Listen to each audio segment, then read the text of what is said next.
I'm like, now I'm like triple checking the record screen to make sure it's like red. Yeah. Hey, Serafina here with Root and Vervain. Today I'm going to have a little chat with Jessica Leigh Howard, the artist and creator of the Forager's Daughter Tarot. Join me as Jessica spills the tea on her tarot process, from her challenges to her victories and everything in between, as we discuss her fool's journey into the Forager's Daughter. I'll meet you back here when we're done. Let's go. All right, so welcome to A Fool's Journey, where I have intimate chats with indie creators. And joining me today is Jessica Leigh Howard with the Forager's Daughter, the artist and the author of the Forager's Daughter. Good morning, Jessica. Good morning. Thank you so much for having me. I'm so glad to have you. As I was saying to Jessica earlier, this is going to feel just a teeny bit deja vu, because we actually did this once before. But I'm going to blame Mercury in retrograde that it didn't record properly, even though it was totally a user error. But Jessica was so sweet to redo the interview with me today. So we must have been meant to reunite, Jessica. Yes. All right. So A Fool's Journey, obvious pun on the tarot. But I thought that was a perfect name for what us indie creators kind of embark on, right? And I mean the fool in the best sense of the fool, like, you know, the curiosity and a little bit of that innocence and naivety of getting in, but you kind of need that, you know, to have that boldness to go forward. Yeah, it's about just jumping in, you may know a little bit, but it's really like you're just going along for the ride, and you know, you're figuring stuff out as you go, and nobody has a little bit of that leap of faith. Yes. Yeah. Totally.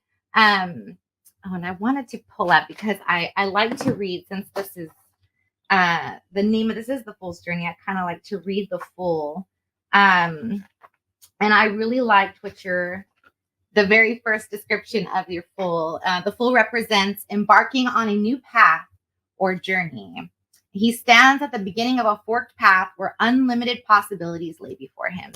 And it's that spirit of the Fool that I think really represents us, that kind of any artist, any creator that kind of decides to put themselves out there, you know, because it's a very vulnerable place to be when you're just kind of exposing yourself, especially I think when you're doing something like tarot. I think it reveals a lot about yourself, whether you want it to or not, right? Sure, definitely. Yeah.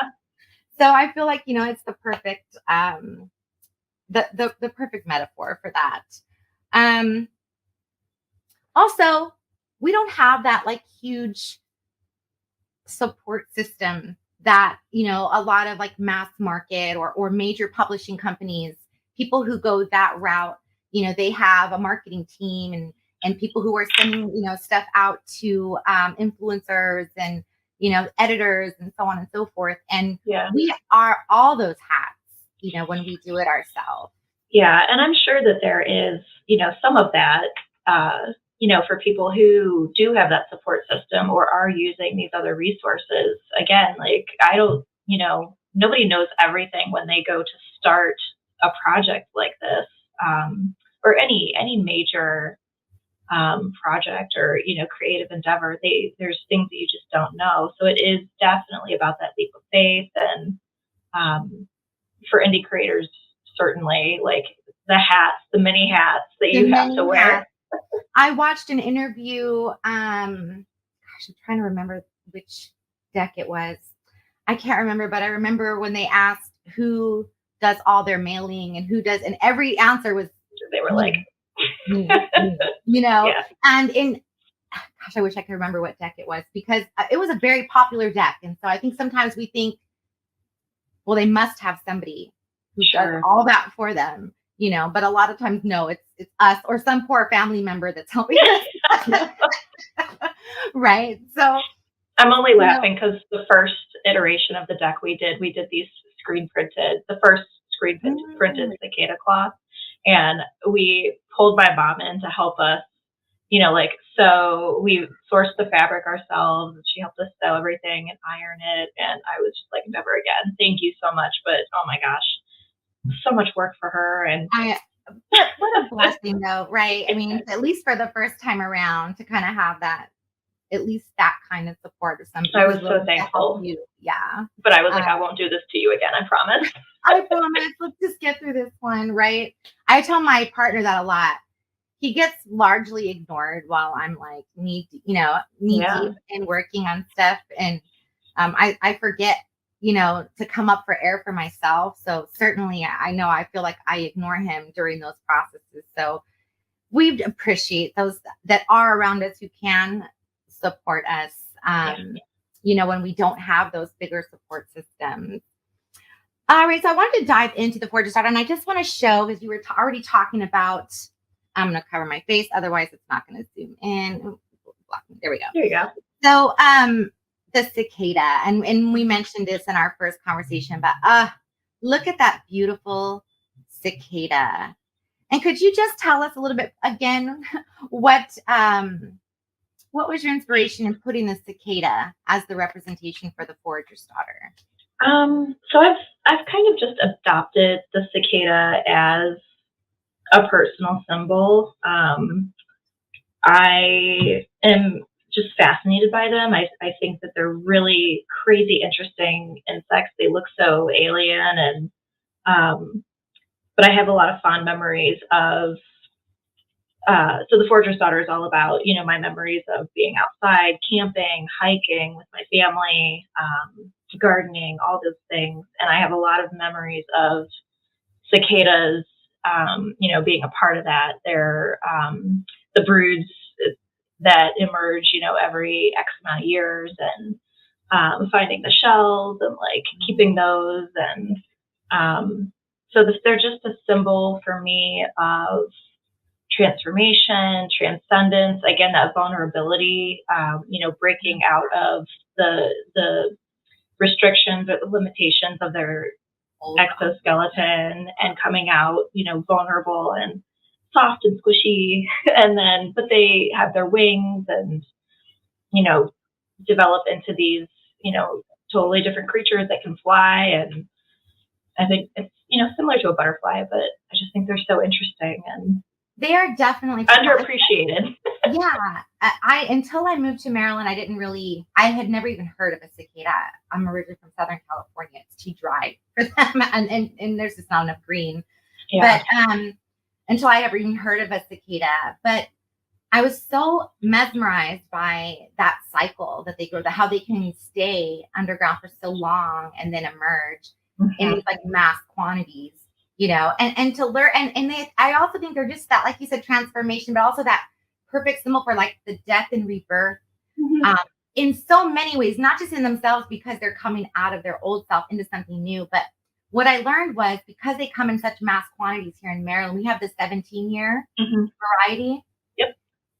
The exoskeletons pile up everywhere. Yeah. And it makes this extra fertile soil. And all the trees and bushes and all of that have this huge boost after that, every 17 years.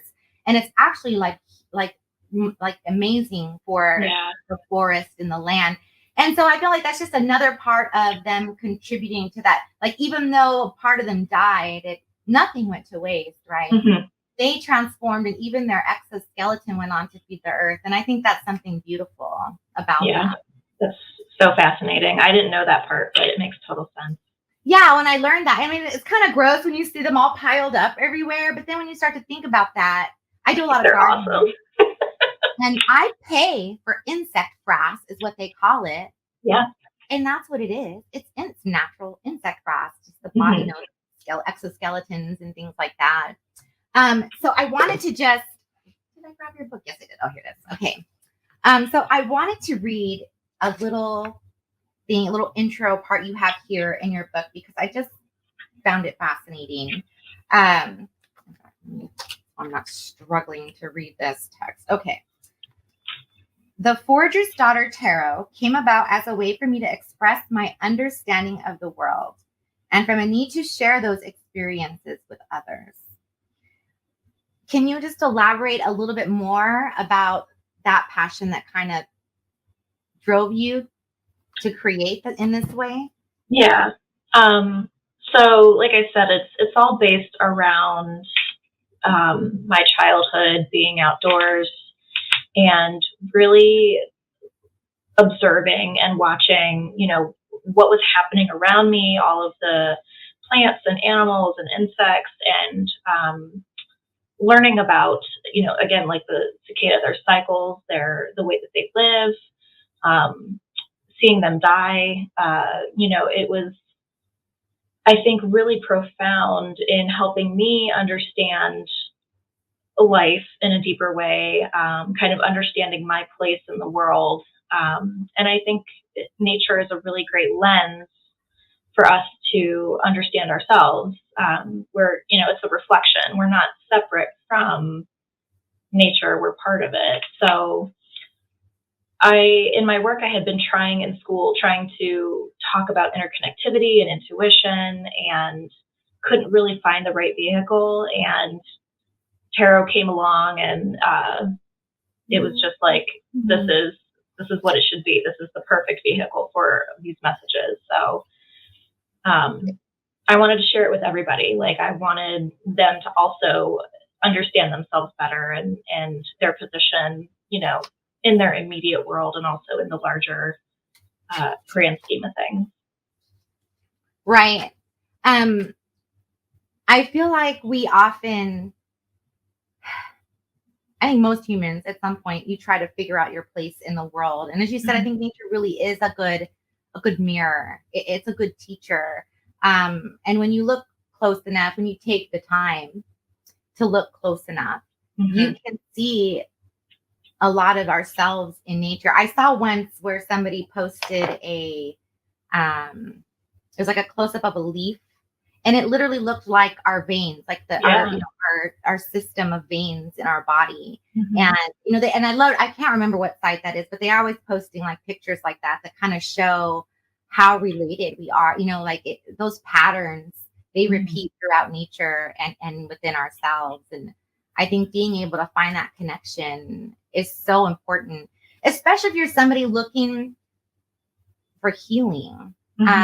Which is what I love about the tarot. It's such a good teacher because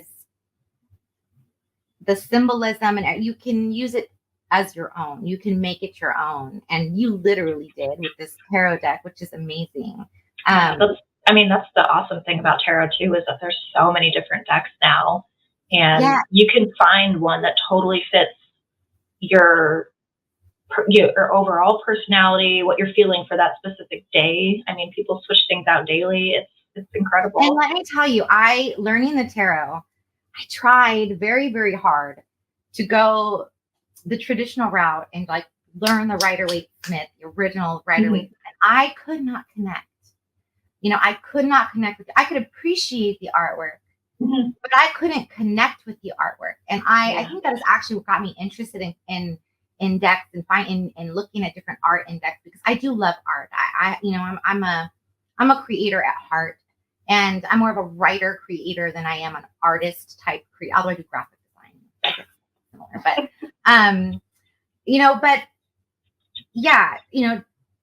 it's a little different in that sense anyway. But I did want to jump really quick because I wanted to mention, and I know I mentioned this before, but you have extra cards in the deck. So, as I was saying, when speaking with the Rider-Waite-Smith, when I was trying, I couldn't connect with it. So, looking at other art, finding other art and other decks that I could connect with, that's actually how I learned, more intuitively, was combining both the Rider-Waite-Smith knowledge along with a lot of the other different artwork that could speak to me on a deeper level. Yeah, definitely. And a lot of tarot creators, they will put in little extra cards, here and there. And I had mentioned to you in our last conversation that I am terrible about connecting with those extra cards. They're beautiful, but I typically just leave them in the box. I literally every time, there's not one deck where I've kept, I apologize to every creator out there. I appreciate them, or I'll use them as bookmarks sometimes, and things like that, because the art is really beautiful. it's just not something I connected with in the tarot. I kept every single one of your extra cards that you had in here. I seem to connect with them on such a deep level, which I just have never done. And I think the one that I had brought up before that I instantly connected with was that stillness. I was trying to see if I had it ready, but I've already shuffled. I can find it. The crouching cat. Mm-hmm.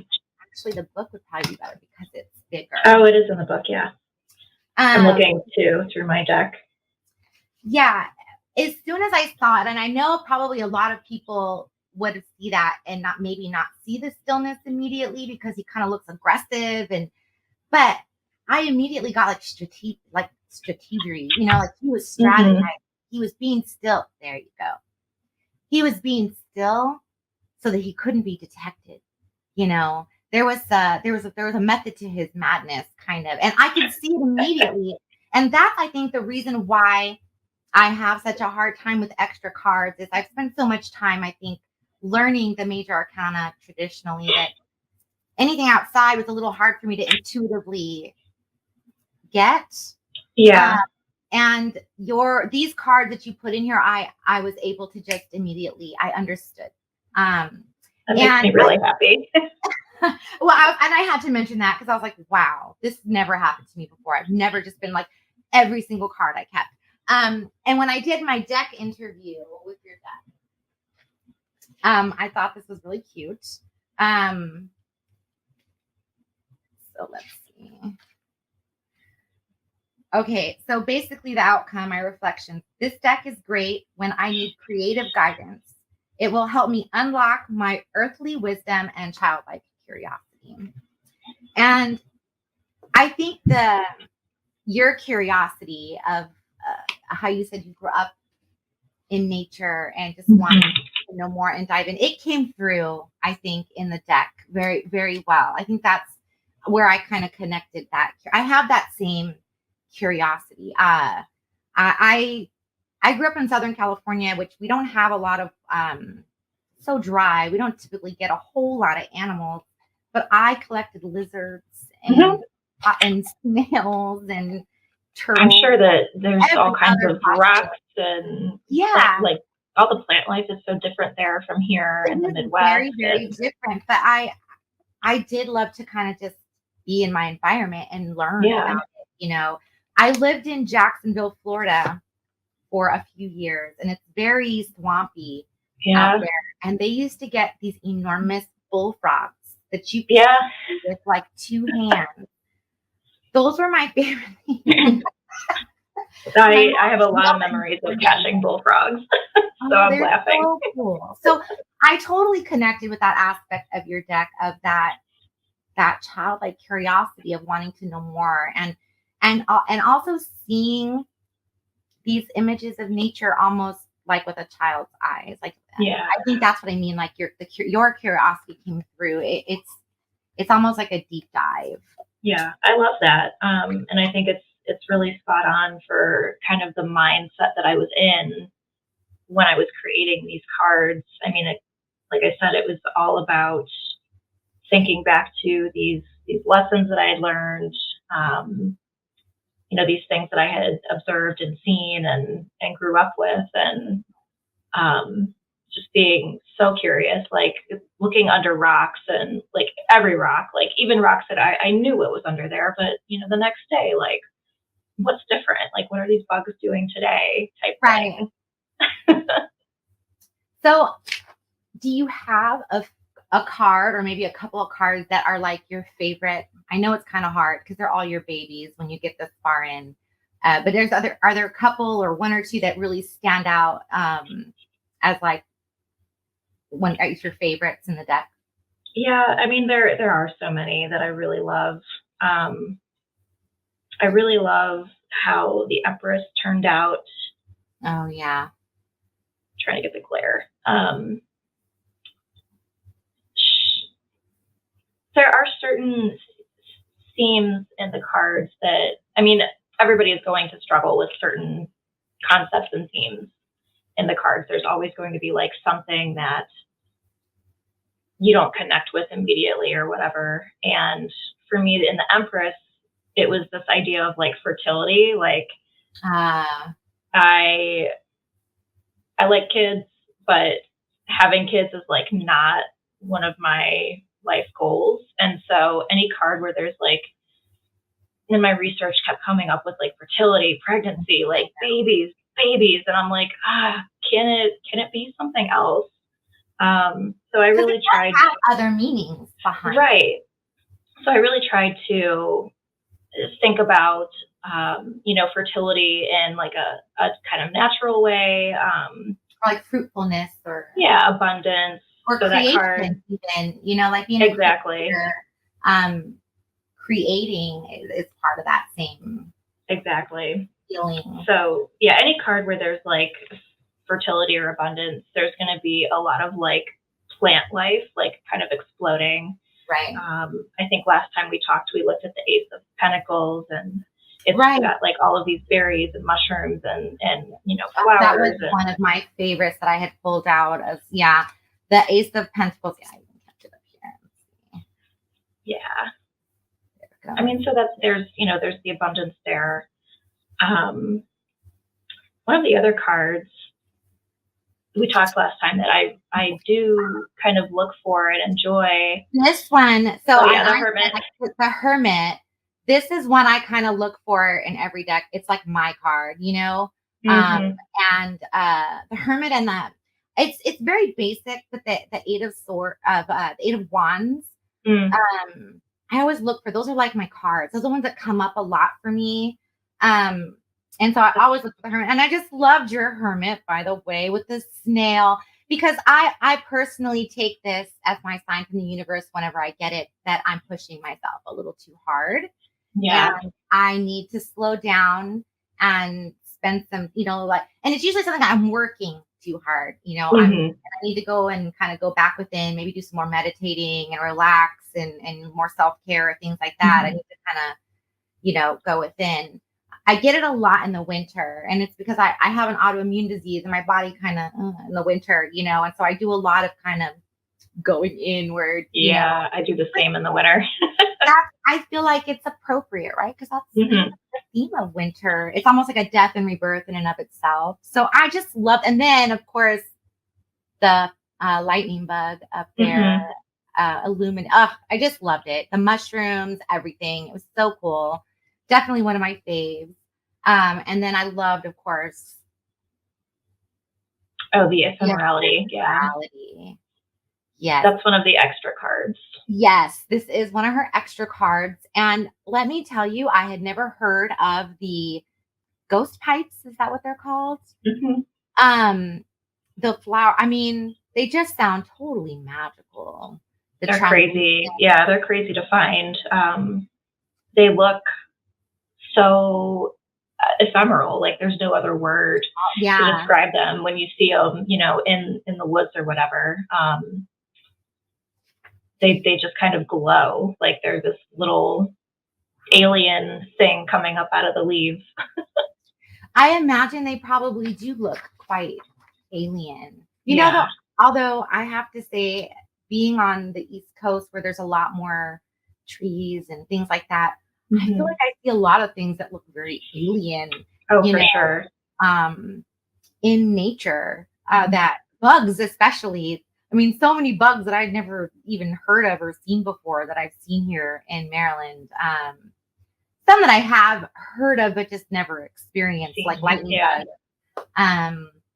Or praying mantises, like those are super cool. I love them. They're awesome looking. I actually have one in my peace lilies. Oh, nice. I don't know how he got inside, but he hitched a ride on something. So, yeah. Is there a card or cards that you typically identify with and look for in every deck when you're looking at a deck for the first time? So I don't know if I identify with it, but it's one that I always kind of look for to see how people envision it, is the Devil card. Yeah, I loved your Devil card. I think it's a card that can easily be demonized.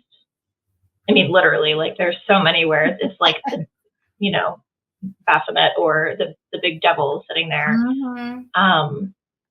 So I'm always curious to see how people think about this card. And I see it. I know a lot of people see it this way too, but it's more of a shadow aspect of yourself. Thinking about Jung and archetypes and the shadow as those darker parts of ourselves that you can't ignore, or they don't go away. You have to face them and integrate them somehow. You gotta tame them. It's Yeah. a little temperance. Yeah. I love the wolf. I think it represented that wildness that we kind of do have to. It's an ebb and flow, right? You can't stifle it. That's not good. But you can't let it run wild in you either. It is kind of finding that balance within yourself, because there are times where you need to let loose and indulge a little, Yes.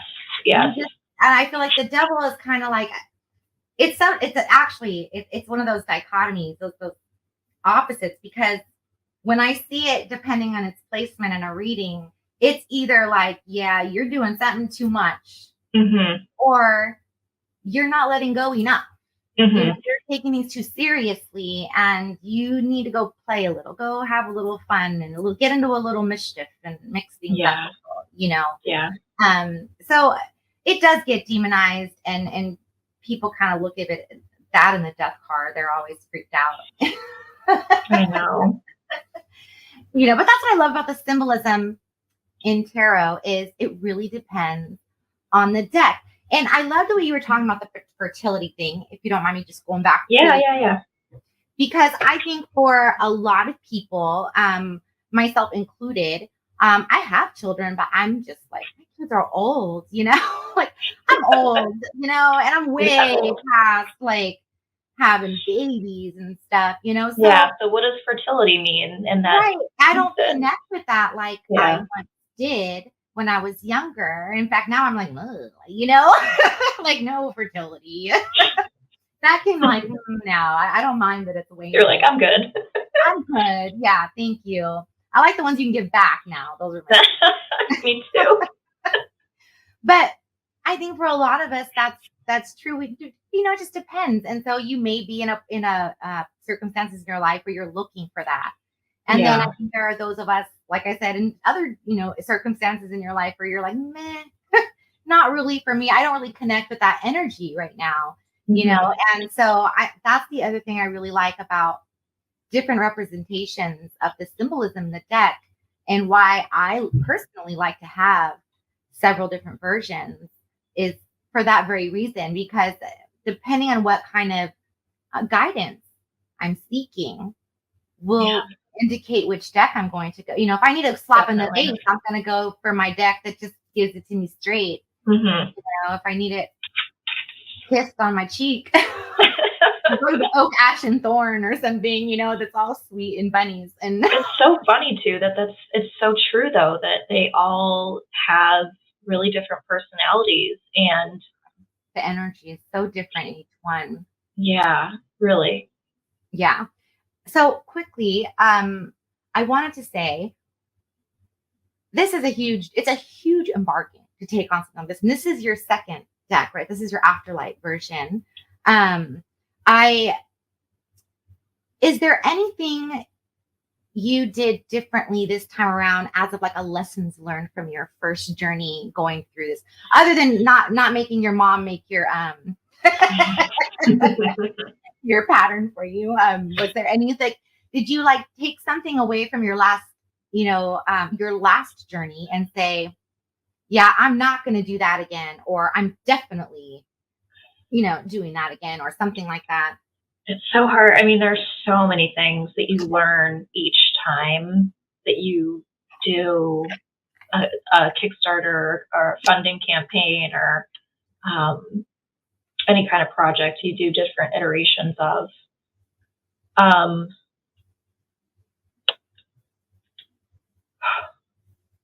It's like such a blur. I I mean, one of the things that we really try to do each time now is be very careful about proofing and double, triple, quadruple checking. So the very first iteration of the deck had a typo on one of the cards after it was all printed, sent out to everybody. A coworker who had bought one came to me and was like, would you want to know if there was something wrong with the deck? And I was like, yes, tell me. So now we make sure that we just go over everything many, many times with a fine-tooth comb. There's a lot that we learned about shipping, like the shipping process. Even Kickstarter, like that. For me, probably 50% of my lessons learned came from my Kickstarter campaign. What kind of add-ons to do? Like, I made the I did pretty well for it be my first one, but I should have pre-launched, and I didn't do that. I didn't really know that kind of thing existed. And, I didn't either the first time. Right. It's one of those things where, since we're wearing all the hats. Yeah, and we're taking on the Fool, role here. But I think that's the other thing when you're doing this, and what probably prevents some people from embarking on a fool's journey is that fear of screwing up, that fear of failure. And in my personal experience, failure is the greatest teacher. We should not be afraid to fail. Yeah. Failure is such a made up concept. It's just you tried something and it didn't work. And then you can try it a different way, or you may have just learned like, ew, that's not for me. I don't want to do that again. And even that's a good lesson to learn. I think one of the biggest things that we learned, my partner helps with all of it. So I'm really thankful to have him here. And we've done all of it together. So I think one of the things that we've learned is to recognize our own limitations. Like to go back to the first printed cloths that we did, it was a nightmare. They came out great, but it was a nightmare for us to do ourselves. And so now if we want to do a cloth, I have a company that I can send it to and they'll print it for me. Like, I don't have to do it myself. I think that's a big lesson in taking on a project like this, is understanding that there are some things that you do want to have control over, and some things that you do need to manage yourself, but there are other things that you can have help on. You can get support, you can outsource it. You don't have to do every single thing by yourself. And I think that's really important. Also, I think we put these unreal, they're not, and I mean, they're not based in reality timelines. Yeah. It's not like we have a publishing company that we have a deadline, but I think we feel like, no, I told myself I was going to be done by this point, or I was going to have this much. And we become hard on ourselves. And then actually, in my opinion, it blocks the flow when you do. Yeah. And then you try to force it, and you start making more mistakes. Yes. And for what? For some, I don't know, timeline that you made up. And I think being able to be more flexible and pivot with ourselves and let things go, and just know that's the flow. That's the current flow of the universe. For whatever reason, it's happening this way, and there's nothing you can do about it. So let's just pivot and kind of go with the flow. I love that, hope for the best, but prepare for the worst. Absolutely. And I kind of like, you can't prepare for everything. You can try and drive yourself crazy coming up with, plan A through Z. And you do want to be diligent, but you also have to actually just let there be room for mistakes, and be okay with that, and pivot and move on. For example, your one letter obviously wasn't the end of the world. Your deck to this day is impossible to get a hold of, the old one. I know. So I think, again, it's like that construct, that we've built, although I can feel you on that. I printed 3 prototype versions of my, not of the deck, but of the book. Yeah. And then I think I even have I literally put, I got a million little stickies in there. Like, I went through every little thing, a million times to see if I could find anything. So, I think in one sense we're our worst critic, but that in some ways I think that kind of works out because we're extra mindful. But at some point you become blind. Mm-hmm. And that's when, like you said, you need that alliance. You need that somebody that you can, whether you're paying them or whether it's your cousin, but right. Somebody who could put up a fresh set of eyes on it, because once you've looked at it for so long, I know you become blind to it, and then we don't. It's really hard to see. Yeah, I will say one other thing real quick about making mistakes and embarking on the creative process like this. And you might have a similar experience, but I've found that all of the supporters, all of the backers have been so incredibly understanding. And as long as you are upfront and communicate, yes, they are so understanding. I mean, there have been so many times where deadlines came and went, and I was like, I don't have it. I'm sorry. Like, there's nothing that I can do. Especially you did it in the time when things were still crazy. The world was literally upside down practically, with the pandemic. Up was down, white was black, right was left. So but really, I think as long as you're open and, like you said, communicate, people understand that you're doing this yourself. They understand mostly what goes into an indie project like this. So people that are thinking about it, don't be too afraid of making those mistakes. Yes, and I agree. I found the same thing. All the backers I had on Kickstarter were great. I never really had one issue with any backer. I sent updates regularly though. Yeah. And communicated regularly. And I also listed a timeline to make sure they knew. And I padded the hell. I had the fortune of learning from what happened to all of you all while you were going through the problems with printing and access to, and the paper shortages and shipping delays. I padded the hell out of my timeline because, I was just like, I can see that happening. I felt like people will be more pleasantly surprised it came early than if it had come way late, then be frustrated. So, I kind of really did try to pad that in. So I did a lot of research watching, videos and a lot of what other people did when I was working. I never spoke to anybody, which I wish I would have. Just to have somebody to bounce those, what did you go through and what, again, what did you learn from Kickstarter and to pick out something that you have, so are there any warnings, those types of things. I would love to pick somebody's brain about those types of things. And I think that's the other reason why I really wanted to do this series is I think there's a lot of people who are afraid to kind of embark on that journey for many reasons. Failure is one of them, but afraid of not having enough information, or know-how.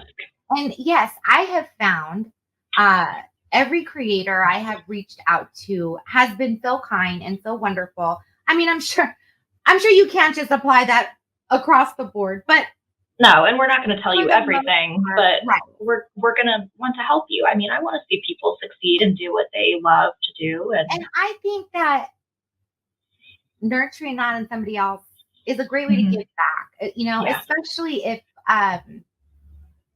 you've gotten to the other side, right?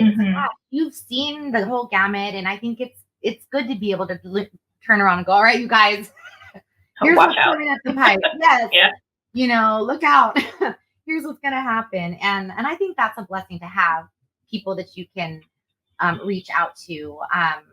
And so I really appreciate you joining me here and giving us that insight and allowing me to bounce things off of you. Speaking of which, do you have any like Yoda sage-like advice to give somebody who would be if you had to pick like one major thing that you could tell? So many things. I know, there's a million. It's like, where do I start? The short list or the long list? No. I think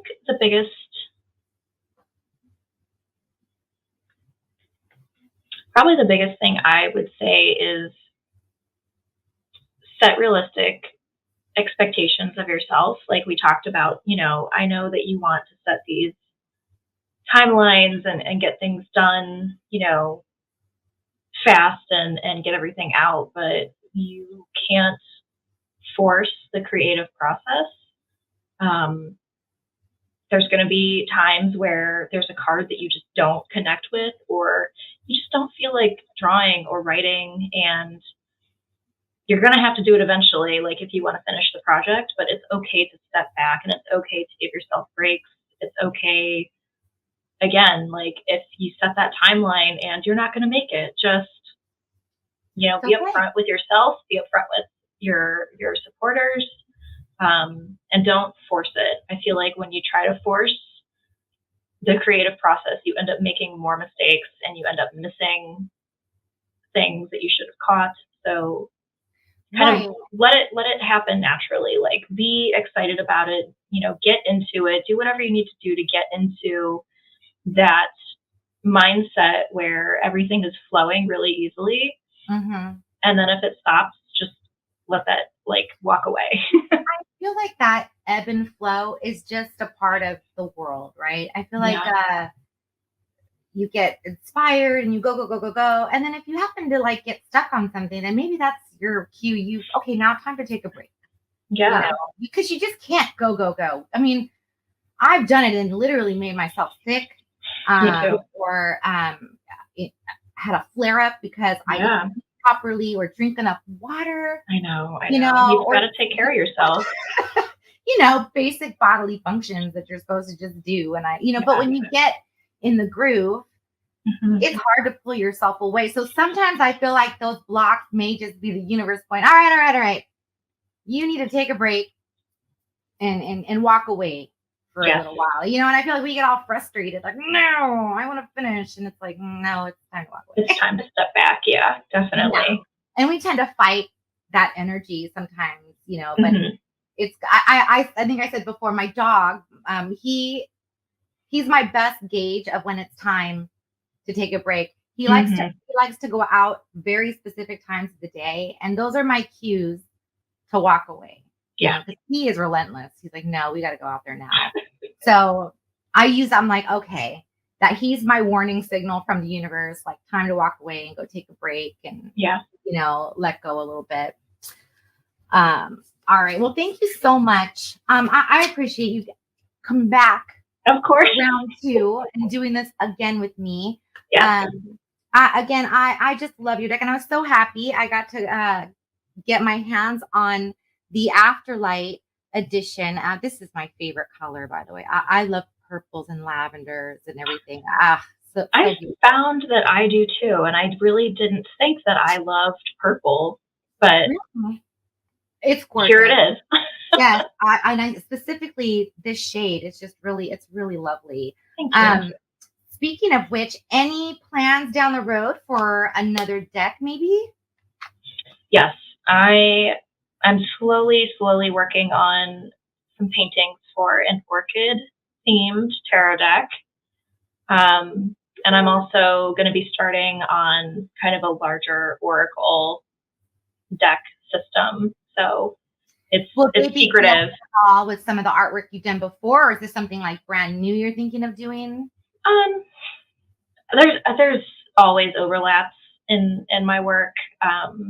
There's always animals and themes that I'm drawn to. So I'm sure that there will be some, but it will be separate. Yeah. I'm excited about that because I find I don't connect with a lot of oracle decks. I do find I connect a lot more with the ones that are more nature based, the ones that are all bright and flowy. Yeah. I don't connect so well with those. I need something that's more grounded. But I don't find a lot of those decks, and so I'm always appreciative when I can come across one that's Yeah, more. I'm curious about how I don't have an idea yet of how it's going to look. It'll be earthy, similar to the Forager's Daughter, but I am curious about how it turns out because I agree that there are a lot of really lovely oracle decks out there, but there are also a lot that are, I think, a little overly soft. Yeah, they tend to really, they're not balanced. Mm-hmm. Yeah, they tend to focus really on the light, or on the happiness of a energy, and don't want to touch any on the darkness, and I don't find any balance in that. I understand their significance, because sometimes you're in a dark place and you just need light. Totally. And so I totally get it. It's just, again, it's one of those things where at this point in my life, that's really not. I like to have a little bit of grit. Yeah, I want something a little bit more balanced. And actually, I don't mind leaning more on the darker side these days, with a lot. I mean, I like both, but I do like a good dark deck. Yeah. That sounded for sure. Definitely. So we'll see. I'm excited about it. Exactly. I'm excited. I can't wait to see what you come up with and what your next project is going to be. Well, again, I wanted to thank you for coming on, being my first guest on my show here, and doing it twice again.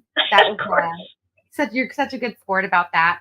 But hopefully, when you finish your oracle deck, I can have you back on and we can talk about that, or whichever you finish first, your tarot or your oracle deck. Who knows? Who knows, right? Well, I wish you all the best of luck with that. Thank you. And are you going to the Northwestern Tarot Symposium? No, I don't know about it. No, it's in Oregon. Yeah. Probably definitely not then. Yeah. I wasn't sure if you were going to go as a creator. Well, I hope at some point I get to actually meet up. My artist for my deck, she's in Ohio as well. Oh, yeah? Yeah. I've actually never been to Ohio. I'm going to have to take a trek up there one of these days. It's got people shit on it a lot, crap on it a lot, excuse my language, but Ohio is, I think, a really lovely state. We have really great, state forests, reservations. So I think it's beautiful. I feel like people think about that about a lot of parts of the country. And it's like every state has their ugly areas, or their problem areas that need some love.